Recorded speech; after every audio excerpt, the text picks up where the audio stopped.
Assalamualaikum warahmatullahi wabarakatuh. Perkenalkan, nama saya Nurul Julaica Salma Salsabila dengan NIM 21060311063. Pada kesempatan kali ini, saya akan mempresentasikan makalah saya yang berjudul Karakterisasi dan Pengolahan Limbah Cair Industri Tekstil.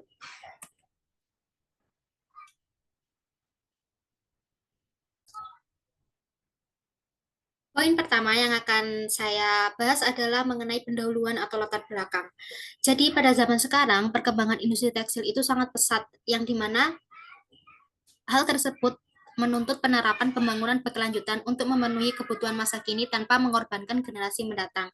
Nah, limbah cair tekstil sendiri yang dihasilkan dari industri tekstil, terutama dari proses pewarnaan, itu pasti mengandung amonia dan bahan organik yang dimana jika tidak diolah dengan baik, dia akan berpotensi mencemari ekosistem air.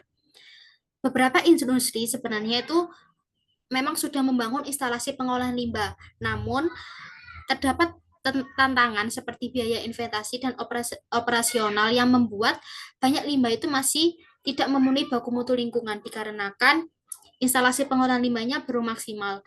Kemudian oleh karena itu saat ini pengelolaan limbah berbasis teknologi itu menerapkan prinsip end of pipe treatment, yang dimana pada prinsip tersebut itu dapat memastikan kualitas lingkungan tetap terjaga sekaligus mengurangi dampak negatif dari pencemaran.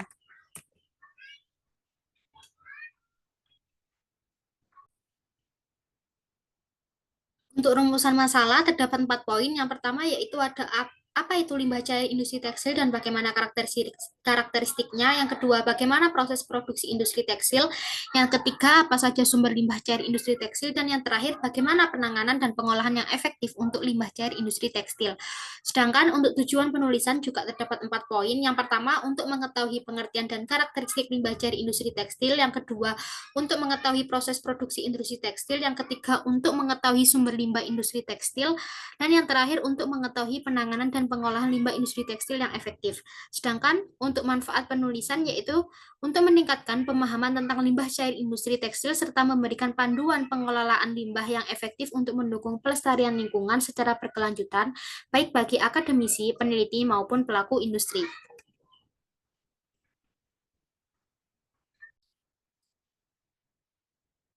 Untuk yang pertama, saya akan menjelaskan mengenai pengertian terlebih dahulu dari limbah. Jadi, limbah dari industri tekstil itu pengertiannya untuk limbah sendiri merupakan sisa atau buangan dari suatu proses produksi baik dalam skala industri maupun domestik yang dimana kehadirannya itu sebenarnya tidak diinginkan karena dapat menurunkan kualitas lingkungan. Dan untuk limbah tekstil sendiri itu merupakan buangan yang dihasilkan dari berbagai tahapan proses produksi dalam industri tekstil. Seperti contohnya yaitu proses penyucian, perwarnaan, dan finishing. Sedangkan untuk karakteristiknya, yang pertama untuk limbah industri tekstil itu mengandung senyawa kimia seperti amonia dan zat warna sintesis. Yang kedua yaitu memiliki nilai COD yang sangat tinggi, yaitu sekitaran 534 mg per liter atau 534 ppm, dan nilai BOD-nya juga sangat tinggi, berkisar 99 mg per liter atau 99 ppm. Dan yang terakhir yaitu dia cenderung memiliki berupa cairan yang memiliki warna karena dihasilkan dari proses perwarnaan tekstil yang mengandung zat beracun yang sulit terurai, seperti pewarna azo. Nah, pewarna azo ini merupakan jenis perwarna yang memang dia sulit terdegradasi di lingkungan.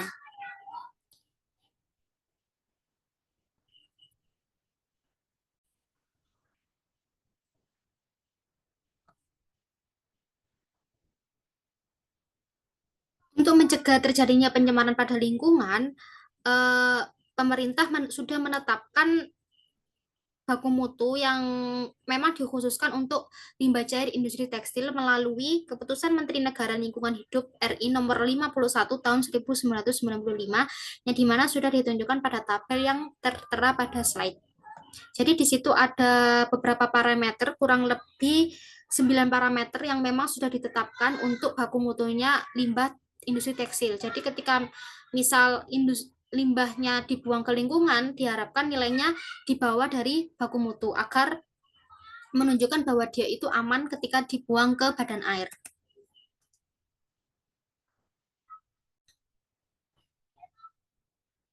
Nah, ini merupakan diagram alir dari produksi industri tekstil.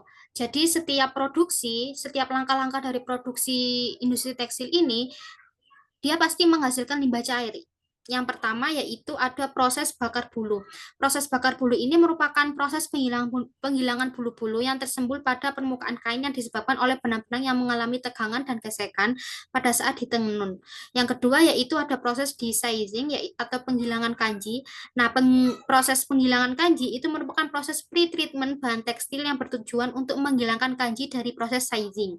Yang ketiga yaitu ada scoring atau pemasakan yang dimana proses ini tuh bertujuan untuk menghilangkan zat impurities, serat, dan kotoran yang menempel pada kain saat diproduksi, sehingga diperoleh kain yang permukaannya halus dan berwarna putih dan reaktivitas terhadap zat kimia maupun zat warna baik. Yang keempat yaitu ada proses bleaching atau penggelentangan. Nah, proses bleaching atau penggelentangan ini merupakan proses yang bertujuan untuk menghilangkan kandungan lignin di dalam pulp atau serat sehingga diperoleh tingkat kecerahan warna yang tinggi dan stabil. Kemudian yang kelima yaitu proses mercerizing atau marcerisasi, yaitu merupakan proses perawatan finishing tekstil untuk kain selulosa dan benang, terutama katun dan rami. Nah, perawatan ini dilakukan secara permanen dan memberikan afinitas yang lebih besar untuk perwarna dan berbagai lapisan kimia, dan juga meningkatkan penyerapan pewarna dan kekuatan sobek. Yang keenam yaitu ada proses dyeing atau perwarnaan. Nah, proses perwarnaan ini tentunya dia merupakan proses yang memberikan warna pada kain, dan pewarnanya yang biasa digunakan itu merupakan pewarna sintesis yang mengandung zat berbahaya. Yang ketujuh yaitu proses drying atau pengeringan, yang dimana merupakan proses terakhir dalam proses produksi industri tekstil sebelum dilakukan inspecting, packaging, dan lain-lain. Nah, pada proses pengeringan ini dia menghasilkan berupa uap atau gas.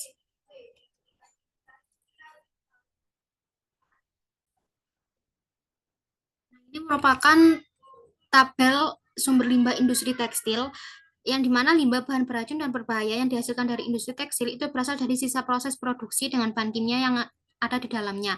Perhitungan jenis, kode, dan kategori bahaya, dan timbulan limbah bahan beracun dan berbahaya yang dihasilkan industri tekstil itu disajikan pada tabel yang sudah ada di slide. Berdasarkan kategori bahayanya sesuai dengan lampiran 9 PP nomor 22 tahun 2021 itu dibagi menjadi dua kategori. Yang pertama ada kategori 1 yang dimana itu merupakan eh, limbah yang dampak bahayanya itu langsung ke kesehatan manusia atau dampak akut. Sedangkan jika kategori 2 itu memiliki dampak secara tidak langsung terhadap kesehatan manusia atau dampak kronis. Untuk kode limbah dan uraian limbahnya dapat dilihat pada slide.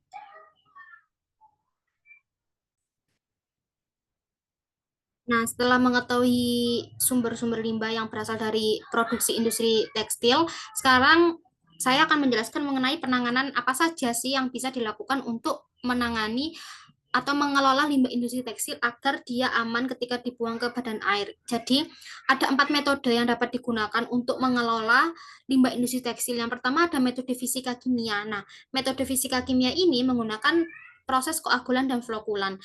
Metode ini itu sudah ada yang mencoba dan dia terbukti efektif. Salah satunya yaitu dilakukan oleh Umbu dan Yonatan pada tahun 2020 yang dimana ia melakukan penelitian mengenai penurunan parameter pencemar limbah cair industri tekstil secara koagulasi dan flokulasi. Yang dijadikan studi kasus yaitu IPAL di Kampung Bantik Laweyan, Surakarta, Jawa Tengah, memberikan hasil bahwa koagulan yang paling efektif untuk pengelolaan air limbah industri tekstil adalah PAC atau polyaluminium chloride, yang dimana dosis yang digunakan koagulannya itu sebanyak 50 mili. Nah, untuk penurunan BOD menggunakan ferrosulfat itu mencapai 85,63%, sedangkan menggunakan PAC itu sebesar 90,21%. Sedangkan untuk nilai COD-nya ketika menggunakan ferrosulfat itu penurunannya sebesar 82,97% dan menggunakan PAC sebesar 88,95%. Untuk metode yang kedua yaitu metode biologi aerobik, yang dimana pada metode ini itu menggunakan bakteri atau mikroorganisme dalam lumpur aktif untuk mengurangi kandungan organik limbah cair industri tekstil.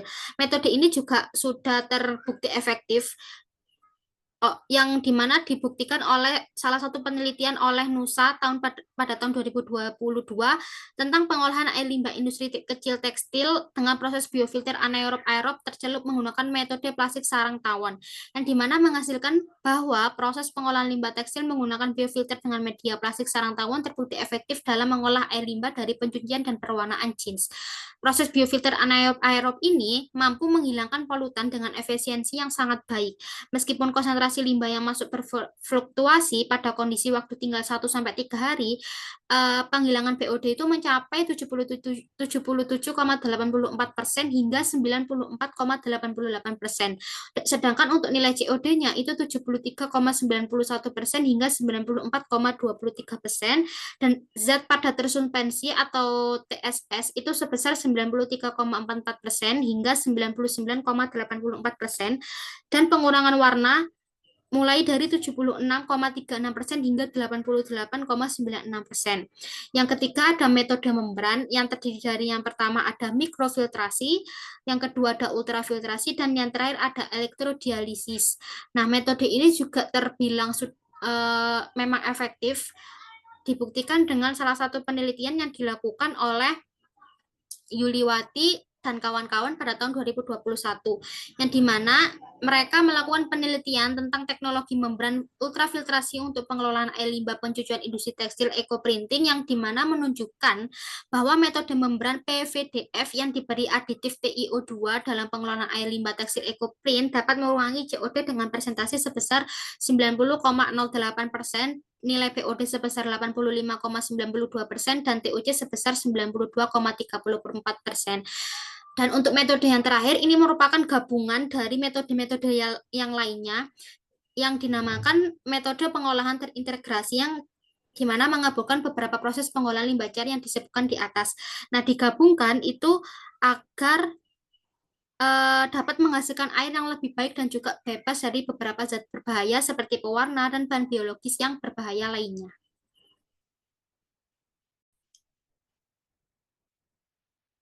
Nah, pembahasan yang terakhir yaitu kesimpulan. Untuk kesimpulan dari presentasi yang sudah saya sampaikan, yaitu limbah industri tekstil yang dapat berupa padat, cair, dan gas itu sebagian besar dihasilkan dari proses pewarnaan dengan banyak limbah termasuk kategori bahaya 1 dan 2. Dan untuk mengelola limbah tersebut, salah satu metode yang dapat digunakan adalah koagulasi dan fluktuasi. Nah, pengolahan limbah tekstil itu sangat penting untuk mencegah penyebaran akibat pengelolaan yang tidak tepat. Selain itu, teknologi yang efisien perlu diterapkan untuk meningkatkan produk dan mengurangi dampak lingkungan dari proses produksi industri tekstil.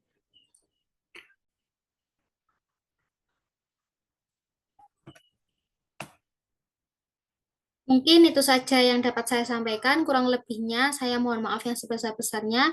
Semoga bermanfaat. Wassalamualaikum warahmatullahi wabarakatuh.